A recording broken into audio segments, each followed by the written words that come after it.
See, it's a very effective barrier so that if an orangutan manages to squeeze through the holes, it will not be able to penetrate this barrier. You believe that, you believe anything. But it's obviously here for safety, because like I said, they do have very long arms. They're also very strong. Orangutan is basically 7 times stronger than any human. So do not ever try and arm wrestle an orangutan. If you want to settle a dispute, it's paper, rock, scissors. That's the only way to argue with an orangutan.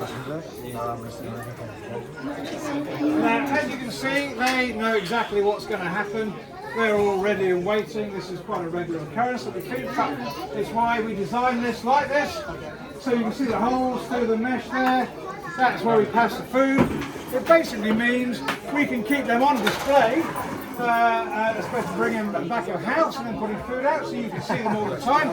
You can get quite close, see them do this way, and it's something different for them as well. Right, let me try and introduce you to the who's who. So we have got Charlie, our male.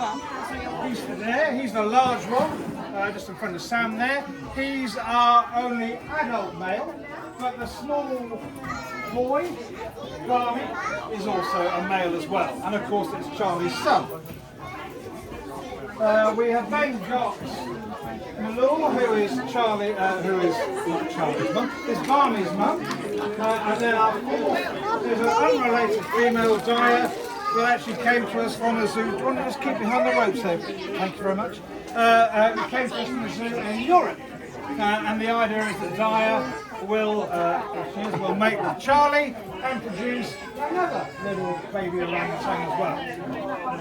So that's what we're hoping for. So if you do see Charlie and Dyer close together, as they are now, and then even closer together, that's what we're doing and we're okay with it. That's what our plan is. Now, male orangutans won't then stay with offspring in the wild.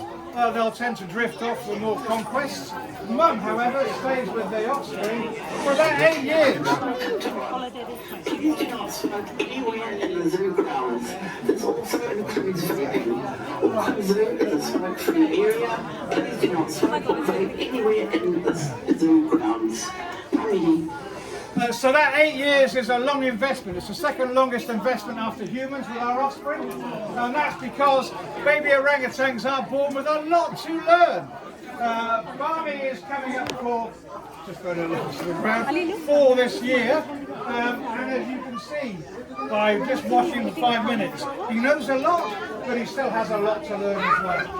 Now, that knowledge is really important for orangutans. It's knowledge of what to eat, where to find it, when it's in season, how to make your bed. They make their bed, they change their bedding every single night in the wild. I am lucky if I do it once a week, so that means orangutans are significantly more hygienic than I am. That's probably not news for you, nor did you wish to know that. So changing their bed every night means they need to find the right leaves for the outer layers of the bedding, the right leaves for the mattressy part, the right leaves for pillows, and again knowing where those are, where they're in season, where to find them, how to actually find them together.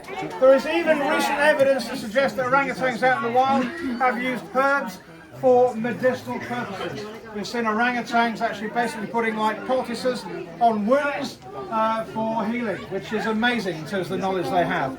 They have knowledge of literally hundreds of plants. So that's why they need to be with mum for so long. And then once they reach about the age of 8, they'll wander off, and if it's a male, they'll wander off and try and attract some females. The way they attract some females is by shouting. I've tried this with humans, it doesn't work, but obviously it does work with orangutans. What they do is they go up to the top of the tall tree, and they do what's called their long call, and you'll hear Charlie do this occasionally. Go up to our towers, do a long call, he was doing it this morning in fact, and he's calling for a female. Now the big cheeks that Charlie's got means that his voice can go further. It's the equivalent of basically a microphone, can really resonate his voice.